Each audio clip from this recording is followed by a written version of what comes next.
स्थिति बदलने की कोशिश मत करो, स्थिति बदलने की कोशिश करो। जिनको लगता है परिस्थिति बदल जाएगी तो भजन होने लगेगा, नहीं, भजन होने लगेगा तो किसी भी परिस्थिति में भजन होने लगेगा। भजन नहीं तो किसी भी परिस्थिति में नहीं होगा, पक्का समझ लीजिए। इसलिए मनोवेगम, ये जो मन का वेग आ रहा है इसको आप सहना सीखो और प्रियाजू पर भरोसा रखो। उनको जैसी परिस्थिति देनी होगी दे देंगी ना, भरोसा रखो। अगर मांग मुख से निकाल दी तो अधूरापन साबित हो जाएगा कि हमको ये खाना पीना, ये हमको पहनना, ये ऐसी परिस्थिति, ये ऐसी छोड़ दो। जोई जोई प्यारो करे सोई मोहि भावे। शांत हो जाओ, मन के वेग को सह जाओ। क्रोध वेगम, महाप्रभु कह रहे कुत्सितवाद विकार ही। समस्त विकारों में प्रधान विकार होता है काम। काम से ही क्रोध का प्रादुर्भाव होता है। क्रोध एक वृत्ति है जो आने जाने वाली, स्थायी कोई नहीं है। जिस समय आपके अंदर क्रोध आए इस समय मौन होकर हट जाइए वहां से, तुरंत जाकर थोड़ा ठंडा पानी पिए, प्रभु के चरणारविंद की तरफ अपनी वृत्ति को ले जाने की कोशिश कीजिए। उस व्यक्ति से चिंतन हटाइए जिससे क्रोध आ रहा है, उस व्यक्ति की उस क्रिया से चिंतन हटाइए जिससे क्रोध आ रहा है, हट जाइए। ये क्रोध का वेग अगर आता रहा तो भजन करने पर भी अनुभव नहीं हो पाएगा। एक बार अच्छे से क्रोध आ जाए, अंदर हृदय जल जाए, तो 1 महीने भजन के प्रभाव को रोक देता है पूज्य बाबा के उसमें। फिर आप अगर 12 बार साल में आ गया तो क्या अनुभव में आ गया। इसीलिए 20-20, 50-50 वर्ष हो रहे हैं, कुछ अनुभव में नहीं आ रहा। बहुत सावधान। क्रोध हमारा नाश करता है, किसी और का नहीं। हमारे भजन का, हमारे हृदय के आनंद का, हमारी वृत्ति का बड़ा हल्का स्वरूप हो जाता है क्रोधी पुरुष का। इसलिए क्रोध को सहना है, उसके वेग को सहना है। वाणी के वेग, मन के वेग और क्रोध के। अगर क्रोध के वेग को सह गए तो अगला है हिंसा का वेग। वो अपने आप सह जाओगे, क्योंकि क्रोध से ही हिंसा होती है। हिंसा का वेग, वाणी के द्वारा बहुत हिंसा होती है। ऐसे कठोर वचन बोल दिए जाते हैं जो हृदय को चुभते रहते हैं। बाहर का डंडा लगा है, पिटाई हुई तो 2-4 दिन में ठीक हो जाएगा, लेकिन हृदय में जब पिटाई की जाती कठोर वचन के द्वारा तो 10 साल बाद अगर दिखाई दे तो फिर ये वो बोला था, ऐसा बोला था, वो हृदय में घाव बना रहता है। वाणी का हिंसात्मक स्वरूप प्रायः क्रोधी जनों में ही पाया जाता है। अगर क्रोध वेग को सह गए तो वाणी के द्वारा हिंसा नहीं होगी, और मन के द्वारा मलिन हृदय में हिंसा का भाव होता है कि चलो हम वैष्णव में मारेंगे तो नहीं, पीटेंगे तो नहीं आपको, लेकिन भगवान तुम्हारा नाश करेंगे। भगवान बहुत जल्दी, ऐसा भाव मन में, ये भी हिंसा है शरीर के द्वारा। तो ना वाणी के द्वारा, ना मन के द्वारा, ना शरीर के द्वारा। क्यों? उसके हृदय में भगवान बैठे, हमको उनको रिझाना है। हमें निर्दोष होकर भगवत प्राप्ति करनी है। ये हजारों दोषों की पंक्तियां यहां हैं। कोई कह दे हम निर्दोष हैं, हमें लगता है कि यही सबसे बड़ा दोष है। नहीं तो अंदर देखा जाए ना तो क्रम क्रम से धीरे धीरे निर्दोष हुआ जा रहा है प्रभु की कृपा से। कोई जन्म से निर्दोष नहीं होता, वो तो अवतार होते हैं भगवान के। एक पद में था, शरण जिसको ले ली हृदय से लगा, और विषय पंख से धीरे धीरे, क्रमशः विषय पंख से धीरे धीरे उसको हटाया। हित जो महाराज जी के लिए आया, हमारे हृदय को धीरे धीरे निर्विषय किया जा रहा है। और सहत सहत बाढ़े भगत ग्रहतन गुरु हितगार, इन दोनों का मिलान कर धीरे धीरे सहाते सहाते हमें निर्विषय किया जा रहा है। आचार्य चरण, इष्ट देव, गुरुदेव कर रहे हैं। हमको राजी रहना है। जैसी परिस्थिति है, जैसी भी हमें गुरुदेव रख रहे हैं, इष्ट देव रख रहे हैं, हमें राजी रहना है। इससे क्या होगा कि हमारे अंदर क्रोध नहीं आएगा, गुस्सा नहीं आएगा। नहीं, ये इतना बेईमान मन है कि इष्ट देव पे भी गुस्सा कर सकता है, ये आचार्य पे भी गुस्सा कर सकता है, ये परम कृपालु गुरुदेव पर भी गुस्सा कर सकता है। क्रोध वेग सह गए तो वाणी और मन और शरीर के द्वारा जो हिंसा का वेग है उससे बच जाएंगे। फिर कह रहे हैं उदर वेगम, उदर वेग भूख। आप लोगों को तो हमें लगता है कि इस वेग को सहना ही नहीं पड़ता। ये जो विरक्त गंगा किनारे घूमने वाले हैं, इनको ज्यादा इस वेग को सहना पड़ता था, क्योंकि प्रायः कभी ऐसे शाम के समय पहुंचना होता, जब अब गंगा किनारे नहीं रुक सकते तो आश्रम, अब वहां पूछ लिया तो पूछ लिया, नहीं पूछ लिया तो राधे श्याम पढ़े।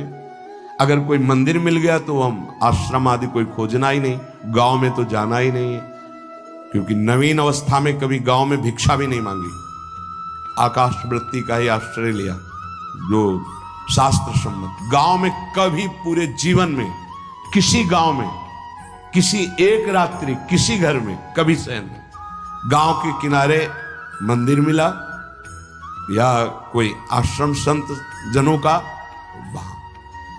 भूख के वेग को जो सह जाए तो भजन में बहुत रुचि हो जाती, क्योंकि भजन से चित्त हटेगा तो भूख व्याकुल करेगी, और उसकी व्याकुलता से बचना है तो भजन में लगना पड़ेगा। और आपको सच्ची कहते हैं कि कई कई दिन भोजन न मिलने पर भी शरीर में गंगा जल के कारण कभी कमी महसूस नहीं हुई। जो दूध में पावर है उससे अधिक सामग्री गंगा जल में है। अब वो बहुत से ऐसे नगरों के समीप से गंगा मैया निकली जहां से बड़ी बड़ी फैक्ट्रियों का, तो नहीं, बहुत सुंदर गंगा जल, वो तो सुंदर है ही, था, है, रहेगा। अपने लोग बड़े बड़े ऐसे नाले तो है, पर वस्तु तत्व है, पर जो दृश्य है वो अब गड़बड़ हो रहा है। ऐसे यही बड़ा नाला गिर रहा है सामने जाके, अब वहां ऐसे रज लेके ऐसे लगाओ तो दुर्गंध युक्त निकलेगी, क्योंकि वो ऐसे देखो तो ऐसे पदार्थ बहते नजर आ रहे कि अब ये दुर्भाग्य ही है समय का कि परम पावन गंगा यमुना जैसी नदियां जहां स्नान आचमन और भरपेट जल पीकर परम पवित्र और भगवदानंद में डूबा जाता था, वो भी सौभाग्य छिन रहा है। तो अगर सब सुविधा है तो भी हफ्ते 10 दिन में एक बार इस वेग को सहना तो सीखे। कस के भूख लगे और आज नहीं पाएंगे। एक दिन किसी व्रत का अनुष्ठान करने के लिए हम नहीं कह रहे, लेकिन इस वेग का आनंद तो लीजिए ना कभी।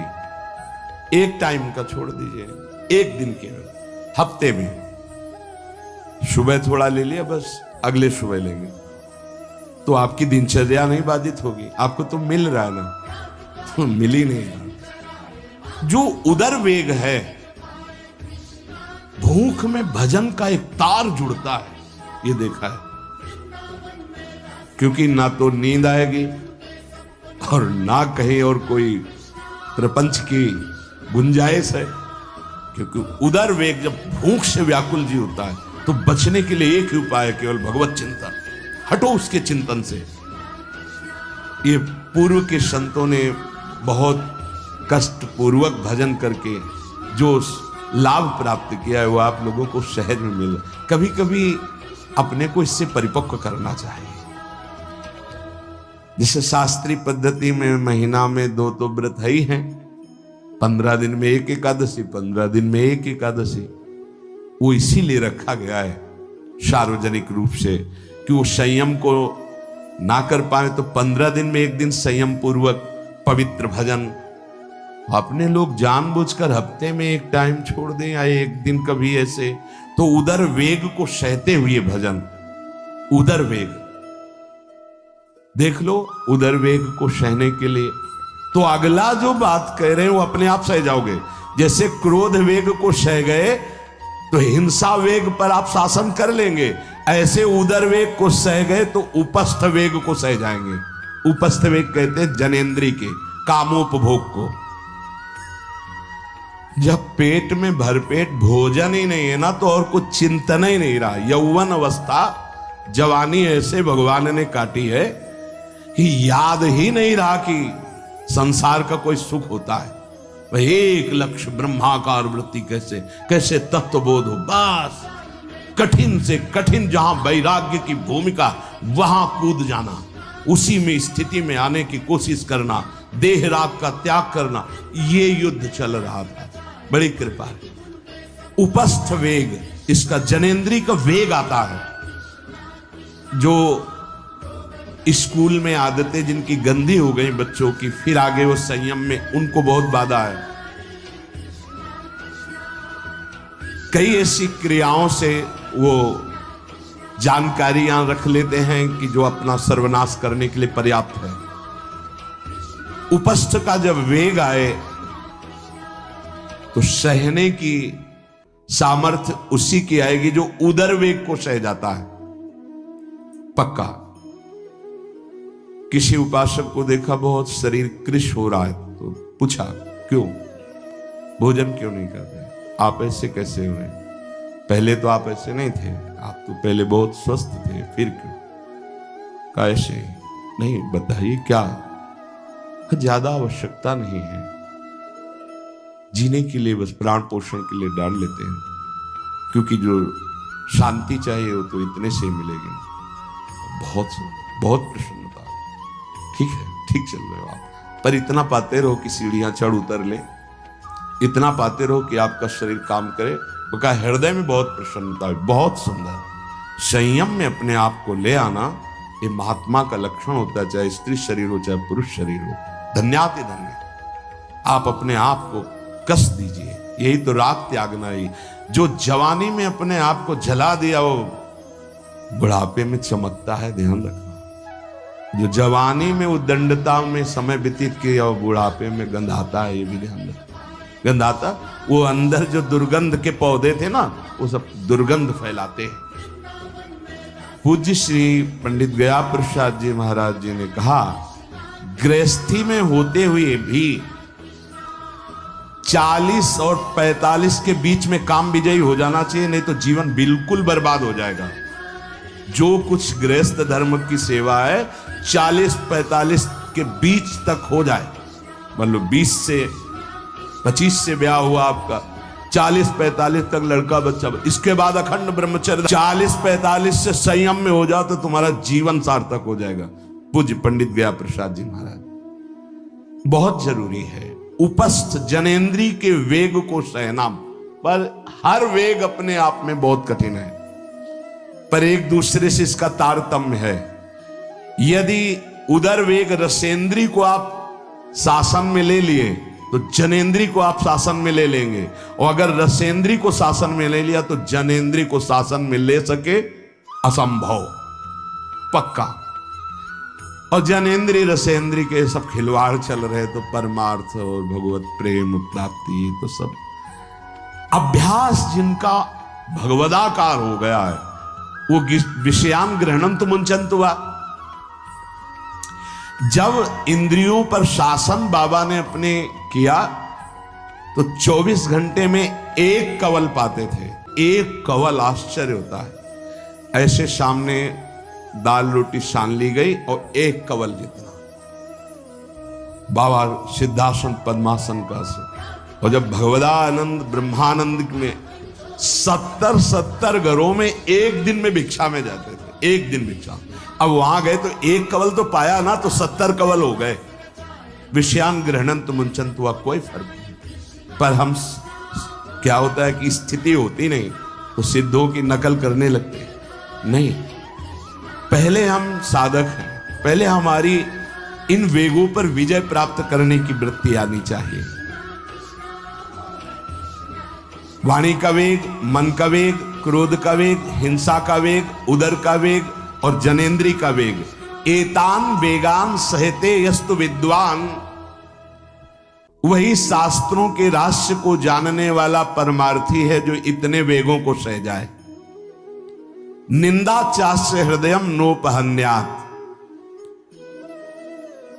इसके बाद जब उसकी निंदा हो तो उस पर कोई फर्क नहीं पड़ना चाहिए। इसके बाद जो इन सब वेगों को सह गया है, अब उसकी निंदा हो रही, कोई निंदा कर रहा है तो उसको आनंद पूर्वक सह जाए। ऐसा क्यों कहा? इसके बाद अगर दोष है, निंदा हो रही, तब तो संभालना ही, ये गलती हो गई आपसे। जब आप दोष रहित है फिर निंदा हो रही तो आनंद पूर्वक आपको उसका विरोध नहीं करना, सहना है, क्योंकि ये सहना बिल्कुल भगवत साक्षात्कार के नजदीक ले जाएगा। देखो, अपमान, निंदा, तिरस्कार, असलियत में हम कैसे साधक हैं, इन्हीं के द्वारा परिचय होता है। पूज्य स्वामी श्री अनंग बोधाश्रम स्वामी जी महाराज बड़े महापुरुष थे, जिनको स्वयं करपात्री जी महाराज मूर्तिमान ब्रह्म कह के साष्टांग दंडवत करते, दिगंबर रहते थे, नंग दड़न, केवल गंगा के ही तक। वो महीने 2 महीने में और कहीं नहीं जाते थे। एक बड़े वकील साहब थे, वो भिक्षुकों को रोटी दाल से रोज बंटवाते थे, उनकी पंक्ति में लगने जाते थे। महीने 2 महीने में एक बार पंक्ति में लगते थे जाके, नंग धड़ंग, अवधूत वेश, जटाएं, और जरूर ऐसी चेष्टा करते थे जिससे उनको धक्का मुक्की लगा दी जाए। तो एक दिन गए, लाइन में खड़े हुए, फिर 2 लोगों को क्रॉस करके आगे लाइन में, फिर आगे लाइन, तो जो नौकर डंडा लिए खड़े थे उन्होंने कहा तुम्हें बार बार मना किया, 1-2 डंडे लगे, फिर आगे जाके खड़े हो, धक्का मारा, पीछे किया। और ऐसा ये महीने 2 महीने में वहां सहने जाते थे। अचानक उस दिन वकील निकले, उन्होंने देखा, अरे स्वामी अनंग बोधास, पता है तुम्हें कौन? साष्टांग दंड। उस दिन से जाना बंद कर दिया। फिर एक दिन गए थे प्रभुदत्त ब्रह्मचारी जी के यहाँ, कहां असनी है और कहां जोशी, गंगा किनारे पूरी रात चल करके पहुंचे। 2 बजे आवाज लगाई, ब्रह्मचारी। स्वामी जी उतरे नीचे, साष्टांग दंड बैठे। उनका स्वामी जी 2 बजे रात, हाँ ऐसे मन आया, आ गया, कुछ खाओगे पियाओगे? तो स्वामी जी, और वो भी परमहंस ब्रह्मचारी जी, बहुत संयमी महापुरुष, प्रभुदत्त ब्रह्मचारी। टीन में कुछ आटा रखा, तो बोले स्वामी जी कहो तो रोटी बना दे। बोले हाँ बनाओ। रोटी और नमक ऐसे पर, जितना टीन में आटा था सब भाग, जो 2-4 किलो जो भी। तो बोले स्वामी जी आटा तो खत्म हो गया। बोले हाँ, भोजन का स्वाद तो साधु ही जानता, ये हमारी कसौटी है। परमार्थ का पथिक चाहे जिस मार्ग का हो। देखो सुदामा जी गृहस्थ मार्ग के कितने उच्च कोटि के, नरसिंह मेहता गृहस्थ मार्ग में कितने उच्च कोटि के। एक कभी तो सौभाग्य ऐसा प्रभु देते जब कोई हमारी निंदा करता है, ये सौभाग्य है, हमें सहने का सौभाग्य मिलता है। कभी तो कोई अपमान करता है जब, तो भगवान से प्रेरित होकर वो सौभाग्य मिलता है। साधक को उस समय चिड़चिड़ा नहीं होना चाहिए, उस समय मुस्कुराना चाहिए कि आज मेरी स्थिति का थर्मामीटर डाला जा रहा है, कैसे हो, नहीं आनंदित है। पर देख लो, प्रशंसा होगी तो चेहरा खिला हुआ गुलाब के फूल की तरह मिलेगा, और निंदा होगी तो ऐसे होगा। ऐसा नहीं होना चाहिए। नहीं करत जे अनसहन निंदक, तीनों पे अनुग्रह कियो। इसीलिए पूज्य बाबा कह रहे कि इसके बावजूद, अर्थात समस्त वेगों को सहन करने के बावजूद तुम्हारी जब निंदा हो और उसको सह जाओ, तब तुम परमार्थ के शूरवीर योद्धा कहे जाओगे।